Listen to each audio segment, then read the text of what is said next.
আমরা এখানে 20 দিন ধরে আছি। আমরা তথ্য আপার প্রকল্প মহিলা ও শিশু বিষয়ক মন্ত্রণালয়। আমরা হচ্ছে যে 3 ধাপে পরীক্ষা দিয়ে আসছি। প্রকল্প হলেও যে পরীক্ষার ইয়াটা ছিল পুরোই সরকারি মাধ্যমে।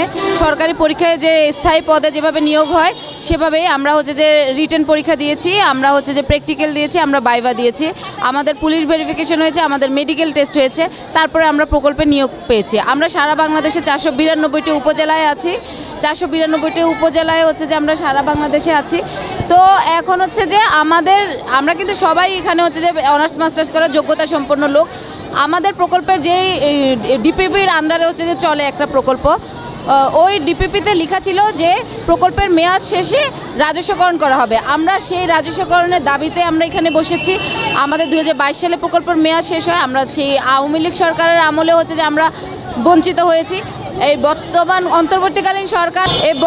অন্তর্বর্তীকালীন সরকার হচ্ছে যে সংস্কারের জন্য বসেছে। আমরা যেহেতু আওয়ামী লীগ সরকারের আমলে হচ্ছে যে বঞ্চিত হয়েছি, আমাদেরকে এখন হচ্ছে যে বর্তমান সরকারে ঊর্ধ্বতনরা হচ্ছে যে লাগানো হচ্ছে। আমাদের যেই উপদেষ্টা মহোদয় শারমিন এস মুর্শিদ স্যার উনি নিজেই বলেছেন যে আমরা নাকি আওয়ামী লীগের আবর্জনা। এখন এই আবর্জনা কেন? আমরা আওয়ামী লীগের সময় তো অনেকেই নিয়োগ হয়েছিল, অনেক প্রকল্প নিয়োগ হয়েছে। সবাইকে যদি নিয়োগ থেকে বঞ্চিত করতে হয় তাহলে আমরা বঞ্চিত হব, তাহলে অন্যরা বসে থাকবে। যেমন আমাদের ডিপিপি, আমাদের ডিপিডি স্যার, ওনারা কিন্তু হচ্ছে যে প্রকল্পের প্রধান কার্যালয়ে বসে আছেন।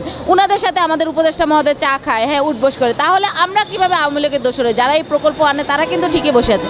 এখন আমরা 20 দিন ধরে এখানে বসে আছি। আমরা 28 তারিখ থেকে লাগাতার অনশন কর্মসূচিতে ছিলাম। আমাদেরকে না, এটাই তো অবাক করার বিষয়। আমরা মহিলা ও শিশু বিষয়ক মন্ত্রণালয়ে কাজ করতেছি, তাইলে আমরা মহিলারা এখানে বাচ্চা নিয়ে দেখবেন, অসহায় বাচ্চা নিয়ে হচ্ছে যে অনেকে প্রেগনেন্সি অবস্থায় এখানে এসে বসে আছে, কারণ দেয়ালে পিঠ থেকে গেছে, কিন্তু সরকারের পক্ষ থেকে কেউ আসেনি দেখা করতে। আমরা হচ্ছে যে ঈদের সময় 10 দিন হচ্ছে যে এখানে পুরো দোকানপাট সব বন্ধ ছিল। আমরা খাবারের খুব কষ্ট পেয়েছি, আমরা ওয়াশরুমে যাওয়ার জন্য কষ্ট পেয়েছি, মহিলাদের আরও বিভিন্ন সমস্যা থাকে, সেগুলিতে আমরা খুব কষ্ট পাচ্ছি। তাহলে নারী ও শিশু বিষয়ক মন্ত্রণালয়ের কাজটা কি? এতগুলি মেয়ে এখানে হচ্ছে যে বসে আছে এতদিন যাব।